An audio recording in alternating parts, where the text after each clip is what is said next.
Bienvenidos a Umbralba Podcast. Somos Bria y Aura. Y hoy cruzamos el umbral hacia los pueblos abandonados. Hoy traemos a esta sección dos nuevos pueblos. Uno de ellos os llamará la atención por los susurros que emergen de él y el otro por su graciosa historia.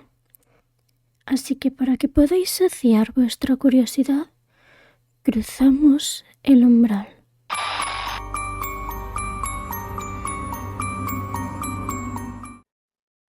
Como he dicho en la introducción, el episodio de hoy trata de pueblos abandonados.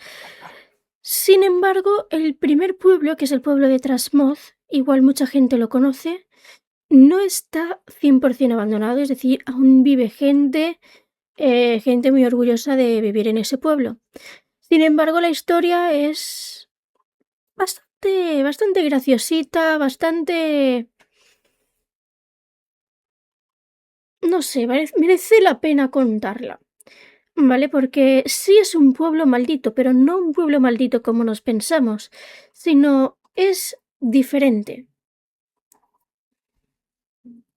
Pues, como decía, Trasmoz es un pueblo muy peculiar de la provincia de Zaragoza, situado en Aragón, al pie del Moncayo.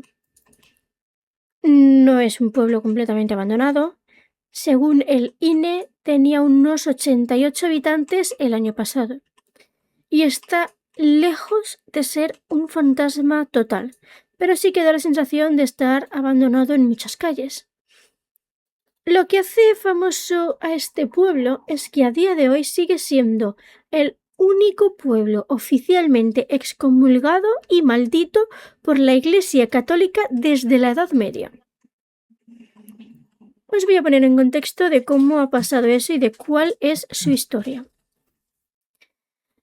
Trasmoz surge como un pueblo que no está bajo jurisdicción de la Iglesia, a diferencia de la mayoría de pueblos de la zona, pues no dependía del monasterio que le tocaba, que era el monasterio de Veruela.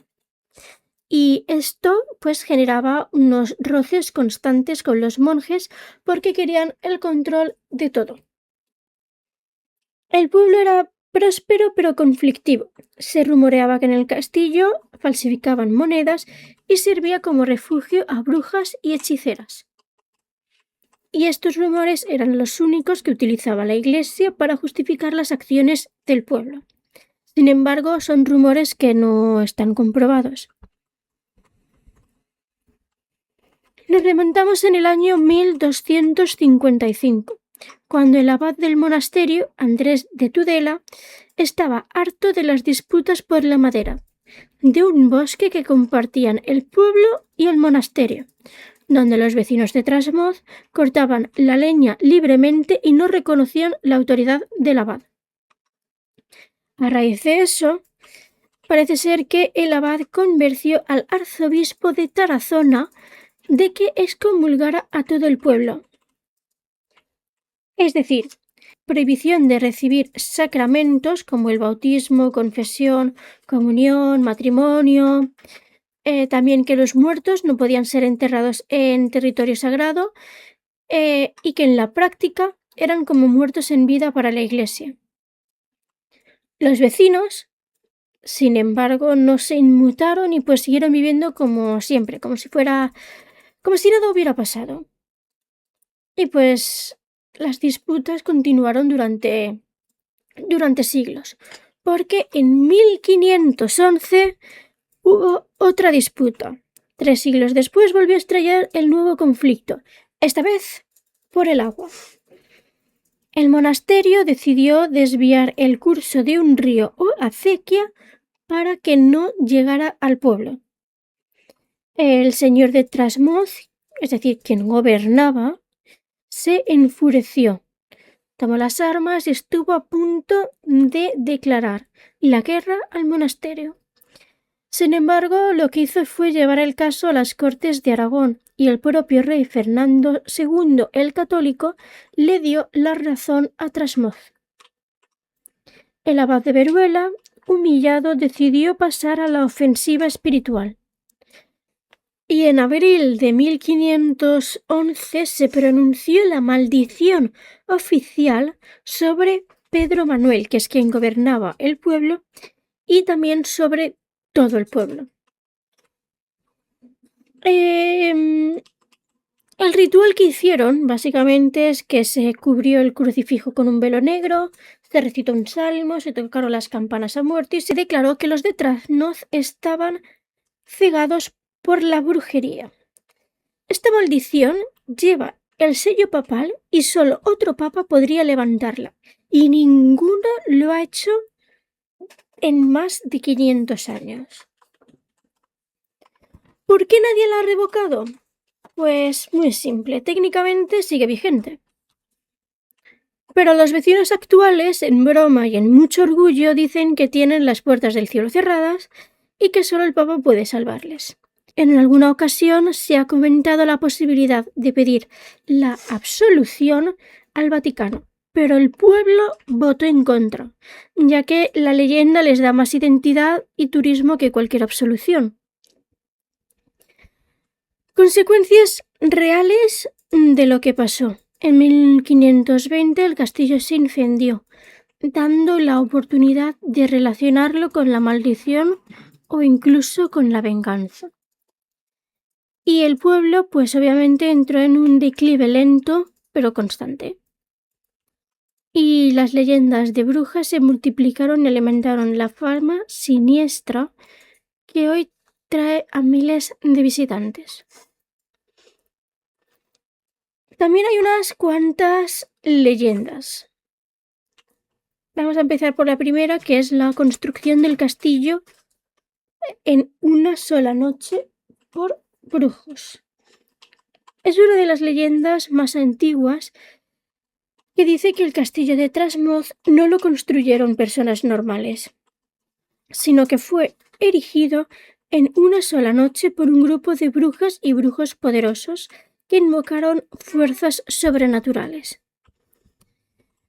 Según lo que cuentan, un noble o un señor medieval deseaba un castillo imponente en la cima para dominar la zona, y un anciano misterioso le prometió construirlo en una sola noche, a cambio de su alma o de favores oscuros.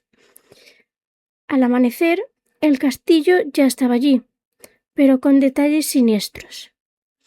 Muros que parecen torcidos por magia, que emiten ruidos de cadenas y martilleos nocturnos, aunque hay gente que lo asocia a la falsificación de monedas. Es decir, que falsificaban las monedas en el castillo y por eso esos ruidos. Y también decían que quien intentaba derribar o desafiar el castillo sufría plagas, enfermedades o incluso muertes misteriosas.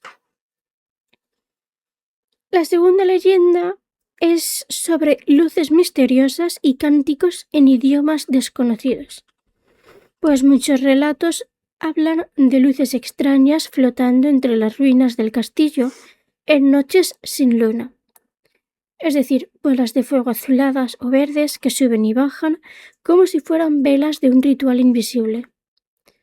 Además de que se oyen cánticos lejanos en lenguas antiguas, risas ahogadas, panderos y castañuelas, como si hubiera un aquelarre celebrándose en el interior, aunque el castillo esté vacío.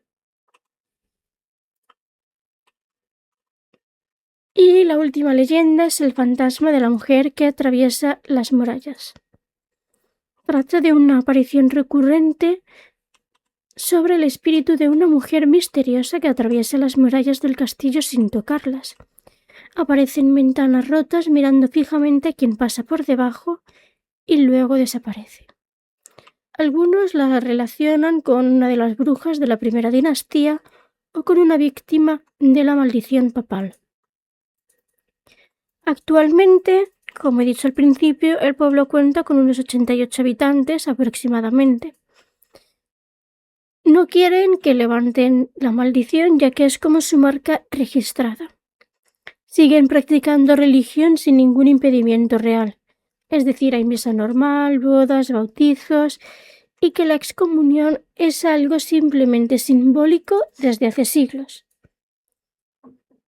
Y para quien le interese visitar este pueblo, hay una feria de brujería, siendo este el gran evento del año. Lo suelen hacer por verano y hay muchísimas cosas. Se dice que actualmente hay como unas brujas oficiales en el pueblo. Diría que hay como unas 9 y que pues se sienten orgullosas de estar allí porque pues es la historia de ese pueblo. Y aunque no es nada paranormal, es un pueblo oficialmente maldito. Y es el único en España. No sabríamos decir de si es el único en el mundo o solo de España. Pues debe ser un pueblo muy bonito y la verdad es que estaría bien visitarlo, ¿sabes?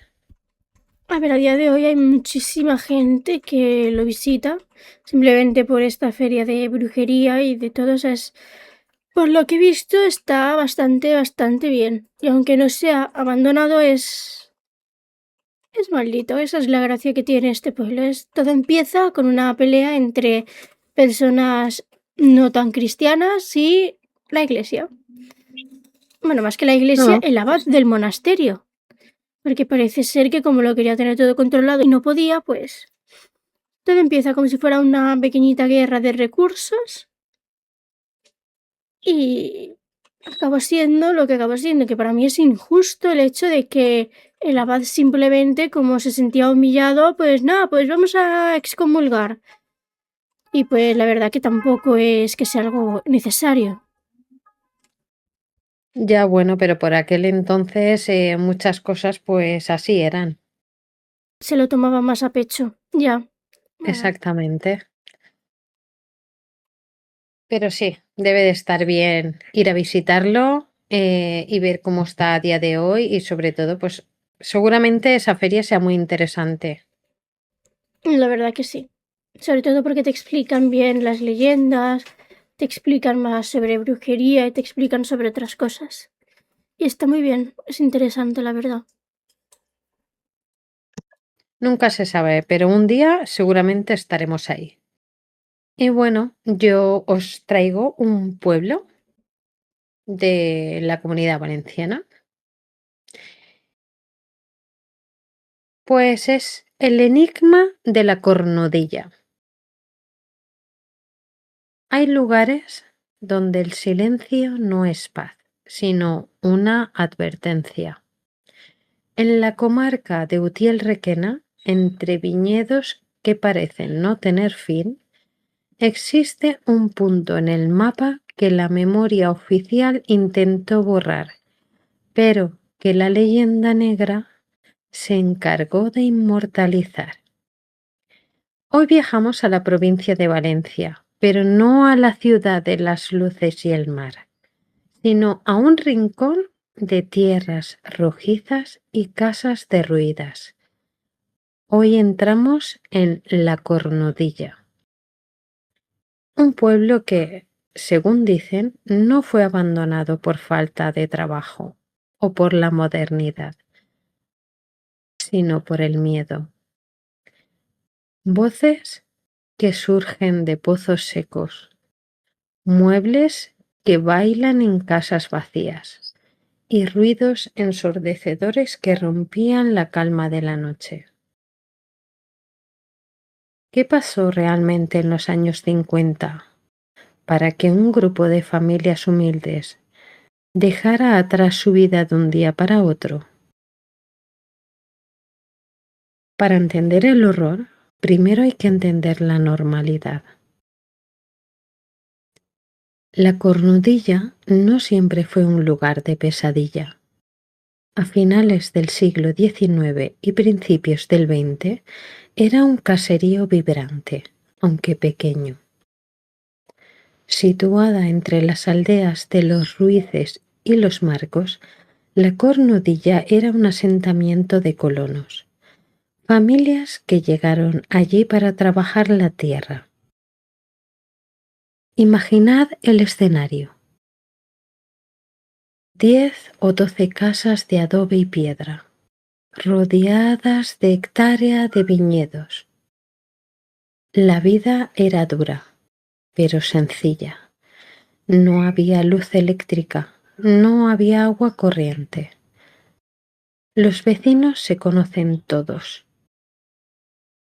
Se ayudaron en la vendimia, compartieron el grano y se reunieron al caer el sol. Eran unas 30 o 40 o puede que unas 50 personas. El epicentro de la vida social era el pozo y los pequeños corrales.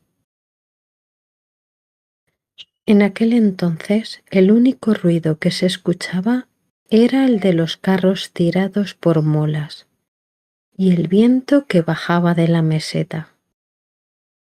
Pero algo empezó a cambiar en la década de los 50.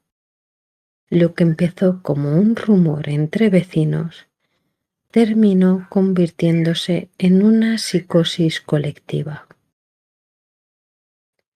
Todo comenzó de forma sutil. Una noche, una familia informó que, tras cerrar todas las ventanas, escuchó un golpe seco en la planta superior de su vivienda. Un golpe tan fuerte que parecía que alguien había dejado caer un saco de piedras. Y al subir, no había nada. Pero no fue un caso aislado. Pronto otras casas empezaron a sufrir lo mismo. El fenómeno Poltergeist, en su estado más puro. Se cuenta que los platos salían despedidos de las alacenas sin que nadie los tocara. Las puertas se abrían de par en par aun estando bajo llave. Pero lo más aterrador era la conocida como la Casa de los Ruidos. Una vivienda situada a la entrada de la aldea que se convirtió en el kilómetro cero del misterio. Los testimonios de la época son estremecedores. Los habitantes decían escuchar murmullos que subían desde el interior de los pozos de las casas. Gritos sofocados en habitaciones vacías. Pero cuando subías no había nada, y el ruido se escuchaba en otras partes de la casa. Llegó un punto en el que el estruendo nocturno era tan insoportable que las familias, presas del pánico, se negaban a dormir bajo el techo. O sea que imaginaos esta situación. Campesinos recios, gente acostumbrada a la dureza del campo, que preferían dormir en mitad de los viñedos, a la intemperie, bajo el frío de la noche valenciana, antes que dentro de sus propias casas. Decían que los duendes no les dejaban vivir. Si preguntamos a los buscadores de misterio, la respuesta es clara. La Cornudilla fue evacuada por una entidad maligna o un fenómeno paranormal a gran escala que hizo la vida imposible. El abandono fue, según la leyenda, arrepentido. Un éxodo provocado por el terror. Sin embargo, los historiadores tienen otra versión. En los años 50 y 60, España vivió el llamado éxodo rural. Los pueblos pequeños sin servicios básicos estaban condenados. Si en la aldea de al lado había luz y escuela, y en la Cornudilla no había ni carretera asfaltada, era cuestión de tiempo que la gente se fuera. Pero en realidad, con el tiempo, el miedo dejó de ser individual. Se volvió colectivo. Los animales se inquietaban. Los niños dejaron de jugar cerca. Las noches se hicieron largas. Dormir ya no era descansar. Aquí es donde ocurre lo importante. La Cornudilla no se vacía de golpe. El miedo entra despacio. Una familia decide marcharse por si acaso. Otra aprovecha para irse a Requena. Otra dice que ya no se vive tranquilo. Cada casa vacía hace el pueblo más silencioso. Y cuanto más silencio, más miedo. Un círculo perfecto. Los que se quedan sienten que el pueblo ya no es el mismo, que algo se ha roto. Con el tiempo, los relatos evolucionan. Ya no son solo ruidos. Algunos vecinos hablan de sombras, de sensaciones de ser observados. Otros dicen que hay zonas donde el ambiente cambia de golpe, como si el aire pesara más. Aparece el término duendes, una forma tradicional de nombrar lo inexplicable. Nadie ve lo mismo, pero muchos sienten lo mismo. Y eso es lo que más asusta.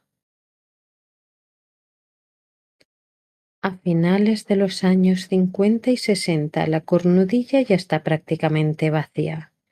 Los últimos vecinos se marchan sin ceremonias, sin despedidas. El pueblo queda oficialmente abandonado. No hay registros de violencias. No hay tragedias documentadas. Solo un lugar donde la gente dejó de sentirse segura en su propia casa. Y eso basta para marcharse. Oficialmente, el Ayuntamiento de Requena dio de baja el núcleo en 1969, pero queda una pregunta en el aire. ¿Por qué la Cornudilla el abandono se sintió tan traumático?